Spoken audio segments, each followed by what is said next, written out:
يقول السائل من الجزائر: هل يجوز الصيام في أواخر أيام شهر شعبان كصيام أيام القضاء أو الكفارة اليمين أو صيام النذر؟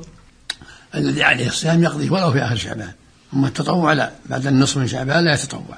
أما إذا كان عليه قضاء يبادر بالقضاء في شعبان أو في رجب أو قبل ذلك، وإذا لم يتيسر إلا في آخر شعبان قضى ما عليه والحمد لله، لكن لا يتطوع بشيء في آخر شعبان، لأن الرسول صلى الله عليه وسلم قال: إذا انتصف شعبان فلا تصوموا، لأن بعض الناس قد يصوم احتياطا لرمضان فلا يجوز.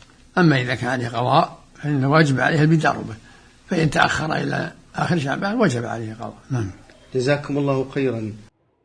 सवाल: अलजज़ायर से साइल का कहना है कि क्या शाबान के आखिरी दिनों में रोजे रखना जायज है, जैसे कि कज़ा रोजे या कफ़ारा यमीन के रोजे या नज़र के रोजे?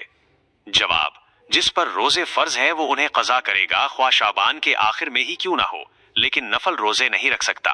शाबान के निस्फ 15 शाबान के बाद नफल रोजा नहीं रखा जाएगा, लेकिन अगर उस पर कज़ा रोजे हैं तो वो शाबान में या रजब में या उससे पहले उन्हें कज़ा करने में जल्दी करे, और अगर सिर्फ शाबान के आखिर में ही मौका मिले तो वो अपने जिम्मे के रोजे कज़ा करे और अल्हम्दुलिल्लाह, लेकिन शाबान के आखिर में नफल रोजा नहीं रखेगा, क्योंकि रसूलुल्लाह सल्लल्लाहु अलैहि वसल्लम ने फरमाया है, जब शाबान का निस्फ गुजर जाए तो रोजे न रखो, क्योंकि बाज लोग रमजान के लिए एहतियातन रोजा रखते हैं और ये जायज नहीं, लेकिन अगर उस पर कज़ा के रोजे हैं तो उनको जल्द कज़ा करना इस पर वाजिब है, और अगर उसने शाबान के आखिर तक ताखीर की तो भी उस पर कज़ा करना वाजिब है।